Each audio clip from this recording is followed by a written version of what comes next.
मध्य प्रदेश में कोरोना के केस बढ़ने की वजह से इस साल भी बच्चों की पढ़ाई पर असर पड़ेगा। इस साल 5वीं तक की क्लास नहीं खुलेंगी।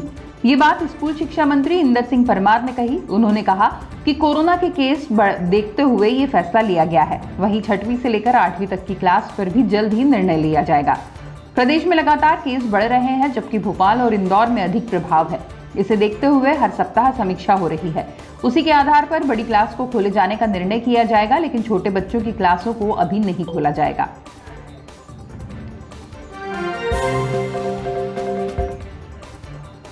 सरकार का दावा है कि मध्य प्रदेश में माफियाओं के खिलाफ तेजी से अभियान चलाया जा रहा है, लेकिन कांग्रेस ने बजट सत्र के दौरान गुरुवार को सदन में आरोप लगाया कि रेत माफियाओं को सरकार का संरक्षण है।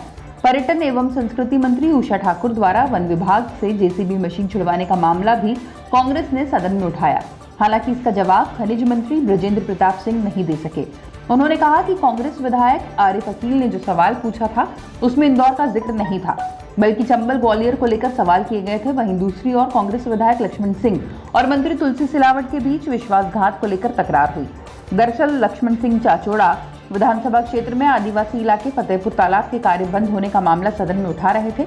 इसके जवाब में जल संसाधन मंत्री तुलसी सिलावट ने उन्हें आश्वासन दिया कि केंद्रीय पर्यावरण मंत्रालय से अनुमति मिलते ही निर्माण कार्य शुरू कराया जाएगा।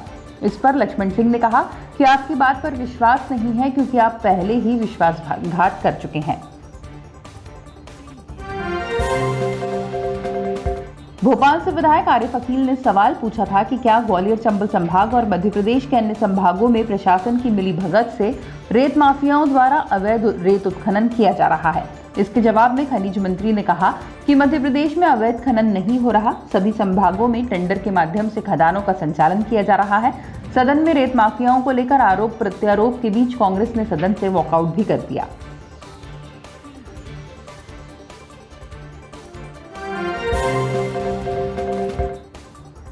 मध्य प्रदेश में कोरोना संक्रमण की रफ्तार तेजी से बढ़ रही है। गुरुवार को लगातार दूसरे दिन नए मामले 400 के पार आए हैं।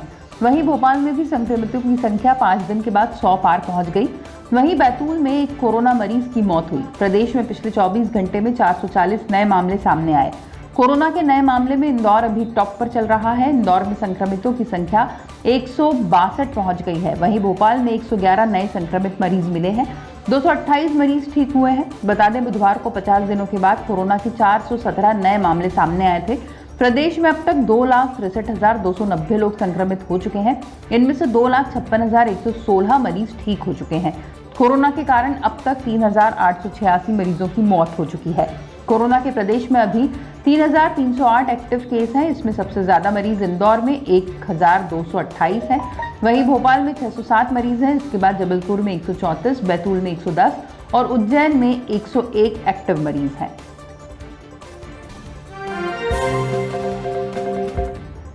मध्य प्रदेश में 10 मार्च से आचार संहिता लग सकती है। इस पर निर्णय 6 मार्च को संभावित चुनाव आयुक्त बीपी सिंह की प्रदेश के सभी कलेक्टरों से वीडियो कॉन्फ्रेंसिंग के बाद लिया जा सकता है।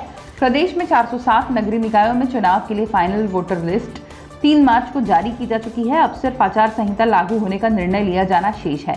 संभावनाएं जताई जा रही हैं कि राज्य निर्वाचन आयोग ने निकाय चुनाव के 2 और पंचायत चुनाव को 3 चरणों में कराने की तैयारी की है। कोरोना संक्रमण के बाद इस बार वोटिंग का समय 1 घंटा बढ़ाया जा रहा है। ये समय उपचुनाव के दौरान भी बढ़ाया गया था।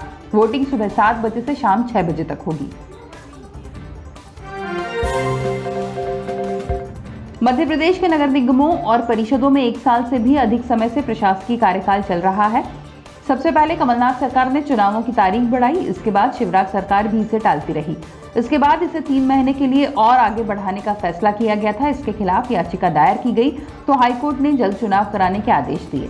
चुनाव आयोग के सूत्रों के अनुसार मतदान पूर्व सारी तैयारियां कर ली गई हैं। इसमें आरक्षण से लेकर अन्य सभी तरह की व्यवस्थाएं कर ली गई हैं।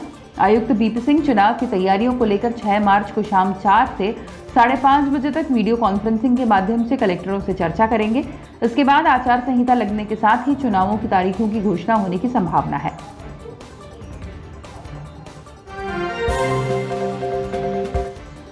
रतलाम के डेलनपुर गांव से गुरुवार को मध्य प्रदेश में कांग्रेस की किसान महापंचायत की शुरुआत हो गई। महापंचायत में कांग्रेस नेता दिग्विजय सिंह, कांतिलाल भूरिया और अरुण यादव ने शिरकत की। कांग्रेस के ये वरिष्ठ नेता ना ही मंच पर बैठे और ना ही भाषण दिया। कांग्रेस जनता के बीच ये मैसेज देने का प्रयास कर रही है कि ये महापंचायत पूरी तरह से किसानों की है। इस महापंचायत के साथ ही कांग्रेस का प्रयास है कि आगामी दिनों में आने वाले चुनाव में अपनी जमीन मजबूत की जाए और किसानों के एक बड़े वर्ग के सहारे केंद्र सरकार पर निशाना साधा जाए। इस दौरान वक्ताओं ने संबोधित करते हुए कहा कि कृषि कानूनों से किसानों को कोई लाभ नहीं होने वाला, इससे किसानों को नुकसान ही होना है। ऐसे में केंद्र सरकार को ये तीनों कानून वापस लेना चाहिए।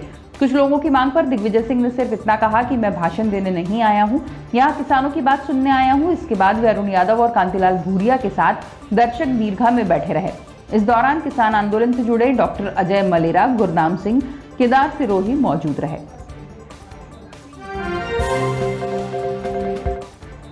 पश्चिम मध्य रेलवे ने स्टेशनों में प्रवेश के लिए प्लेटफॉर्म टिकट की सुविधा फिर से शुरू कर दी है। गुरुवार से भोपाल मंडल के स्टेशनों पर प्लेटफॉर्म टिकट मिलना शुरू हो जाएंगे।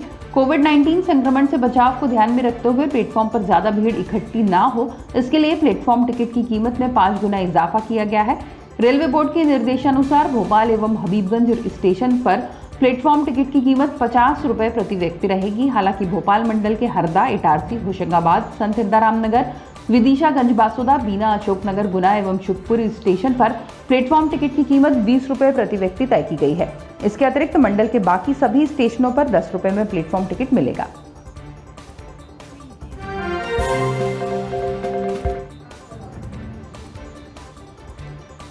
कोरोना वैक्सीनेशन के दूसरे चरण में 60 साल से अधिक और 45 से 59 वर्ष की गंभीर बीमारियों से पीड़ित लोगों को वैक्सीन लगाई जा रही है। गुरुवार को मुख्यमंत्री शिवराज सिंह चौहान ने हमीदिया अस्पताल पहुंचकर वैक्सीन लगवाई। मुख्यमंत्री कोरोना वैक्सीन प्रोटोकॉल अनुसार निर्धारित समय तक वहां रुके, उसके बाद अपने निवास वापस आ गए। इस दौरान उनकी पत्नी साधना सिंह भी साथ थी। मुख्यमंत्री के वैक्सीन लगाने की कवरेज की मीडिया को अनुमति नहीं दी गई। इससे पहले 2 मार्च को मुख्यमंत्री ने कोरोना वैक्सीन लगाए जाने का ऐलान किया था, लेकिन उस दिन खंडवा सांसद और पूर्व अध्यक्ष भाजपा नंद कुमार सिंह चौहान का निधन होने के बाद वैक्सीन लगाने नहीं गए। बता दें, भोपाल में वैक्सीनेशन का दूसरा चरण शुरू होने पर जयप्रकाश जिला अस्पताल पहुंचकर स्वास्थ्य मंत्री प्रभुराम चौधरी ने भी वैक्सीन लगवाई थी। इसके बाद बुधवार को नगरीय विकास एवं प्रशासन मंत्री भूपेंद्र सिंह ने जयप्रकाश अस्पताल पहुंचकर वैक्सीन लगवाई थी। स्वच्छता सर्वेक्षण 2021 में भोपाल को नंबर 1 बनाने के लिए कवायद तेज हो गई है। इसी के तहत नरेला विधानसभा में गुरुवार को चिकित्सा शिक्षा मंत्री विश्वास सारंग ने विशेष सफाई अभियान की शुरुआत की। इस दौरान मंत्री ने खुद झाड़ू से सड़क किनारे का कचरा हटाया। सारंग ने कहा कि भोपाल, मध्य प्रदेश और भारत को स्वच्छ और स्वस्थ बनाने का हमारा लक्ष्य है, इसलिए नरेला विधानसभा के सभी क्षेत्रों में हमारे कार्यकर्ताओं ने नगर निगम अमले के साथ मिलकर विशेष सफाई अभियान शुरू किया है। मैं स्वयं भी निकलता हूँ।